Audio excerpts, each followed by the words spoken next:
Oh, brother. Of course this is going to be a conversation topic. Ay. Vancouver fans, New York fans, let's rejoice. Because today we are talking about potentially one of the most predictable narratives heading into this 2025 off-season. We're talking about a very particular UFA to be. A guy that the Vancouver Canucks are going to lose out on because they didn't want to give him the term that he wanted. Whether or not other NHL teams would be willing to give him that term remains to be seen, but we'll just have to wait and see. Because when it comes to Brock Boeser, Vancouver Canucks 2015 draftee, literally drafted a decade ago. I remember that. It was kind of funny. I was on a Skype call with my high school friends, and one of my buddies, Brett, you might remember Brett from all the gameplays that we had done, he was pissed that Vancouver passed on, I believe it was Nick Berkly and Travis Sennecke, either of those two guys, to take this random dude out of the USHL that nobody in Vancouver had ever heard of in Brock Boeser. Yeah, this was kind of before we made a bunch of videos talking about prospects and whatnot, but that was 10 years ago.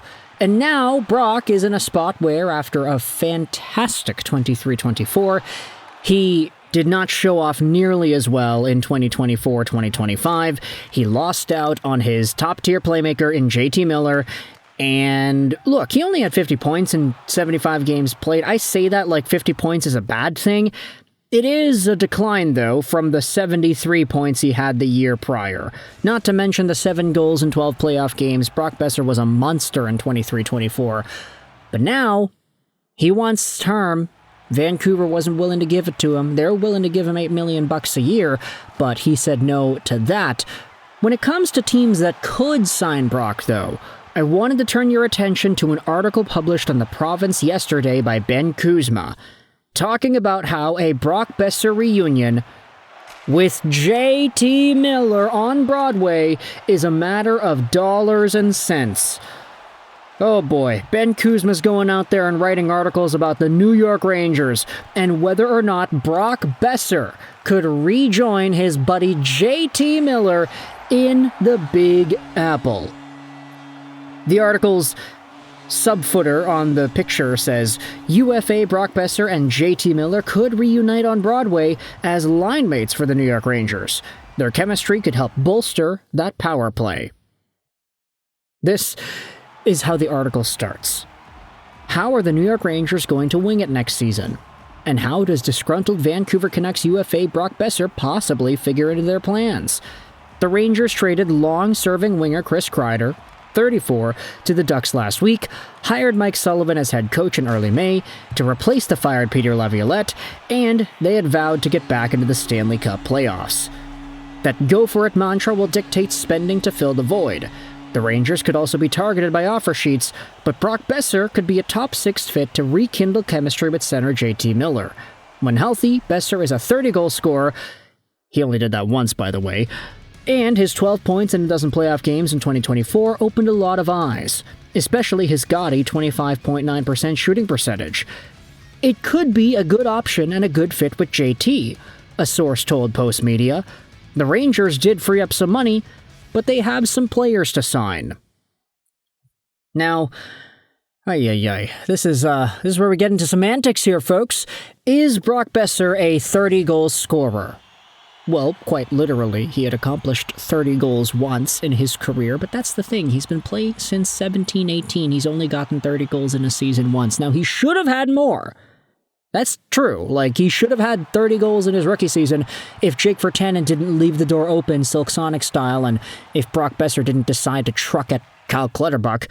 He would have played the rest of the year, he would have gotten 30 goals, and he probably would have won the Calder over Barzal. I still am of the mind that if a healthy Brock Boeser played the remaining however many games of the 17-18 campaign, he would have won the Calder over Barzal, even though Barzy had 80-something points. Brock never hit 30 goals in his NHL career in a season until 23-24. And this previous season, he dipped down all the way back to only 25 goals on a campaign. And that's partially with JT Miller throwing him feeds and setting him up like he did at the beginning. Now, Brock did have some extremely clutch goal scoring in March as the Canucks' playoff push was really heating up. The guy had multiple stints of 5 goals in 3 games or whatever it was. He was a monster in stretches throughout the course of the 24-25 season, but he wasn't nearly as consistent as he was last year. And with that in mind, Vancouver offering him $8 million per year for 5 years, only for Brock to say no, is quite illuminating as to where Brock is placing his own value at and what kind of contract he is looking for. The question just is another team willing to pay him that term? Other teams would probably feel comfortable giving Brock a certain amount of money. It's just how long? That's the question. Patrik Allvin is pulling off a pretty ballsy move by pretty much allowing Brock to go to free agency, but ultimately saying, hey, if you don't get what you want, come back over here to Vancouver, let's renegotiate. See if you're really uncomfortable with our contract offer. But if New York has a chance to step in first and say, hey, do you want to play with JT one more time? We got a top 6 spot with your name on it. Mika Zibanejad and Artemi Panarin on the first line. Maybe you have Lafreniere, somebody else like that. And then you have JT Miller with Brock Boeser on the second line. You bring back this dynamic American playmaking goal-scoring duo. For JT, JT had a really good end of the season in New York. He was a point-per-game guy, solid producer. Of course, there were still some of the gaffes that make JT Miller, but still, he was effective. And if the Rangers are seriously thinking about making JT the next captain, because that apparently is a thing, maybe Brock could be a perfect addition here. The only question is, can they afford it? This article goes out there and says that the Rangers have approximately $15 to $18 million in salary cap space, and they do have some guys to re-sign, like Will Cooley, 23 years old, big RFA left winger. He's projected as a second liner after 20 goals and 45 points this year, but his leap from an ELC could be as much as $3.4 million to align with Miller and Boeser. There then is a conversation in this article debating whether or not Brock could actually come back to Vancouver, add too much past drama as the longest-serving Canuck, and he needs a change of scenery and a career outlook. Hard to imagine Boeser would pivot back to the Canucks if he doesn't find a free agency fit. It's a two-way street, but both sides know it's a long shot that he is back, added the same source. The article does something interesting then afterwards. It goes over a bunch of comments made about Boeser throughout the year, from guys like Rick Tocchet going out there and talking about what kind of goals he can score. But then the article says this: Brock Boeser had a tough adjustment after JT Miller was dealt to the Rangers on January 31st. It takes a long time to develop chemistry. Boeser had a 12-game goal drought that started a week after Miller's departure. It's definitely a lot different, Boeser admitted, of missing Miller. When you play with a guy for 2 years and a guy to that degree of how good he is, how good of a passer he is, and how he creates space, it's definitely an adjustment. I'm trying to understand that it's going to be different, and I've got to play a little different with other guys. I think I can definitely shoot the puck more and get around the net. I've got to get net front and find those greasy rebounds. That chemistry with Miller could happen again.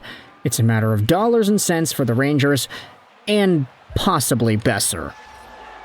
So with all that in mind, I want you to let me know your thoughts in the comments section below. How do you feel about Brock joining JT? It was always a meme. Always. We always brought it up as a satirical talking point, like, oh yeah, Boeser can only play with Miller. He's going to join him in New York. And now there are articles being written about it. Now NHL sources are talking about it, saying, yeah, it's actually kind of possible. Do you think it's possible? Do you think it's going to happen? And do you think the Rangers would be willing to go into the $8+ million range for 6 or maybe even 7 years? Let me know in the comment section all your opinions. I hope you enjoyed this video. And bye.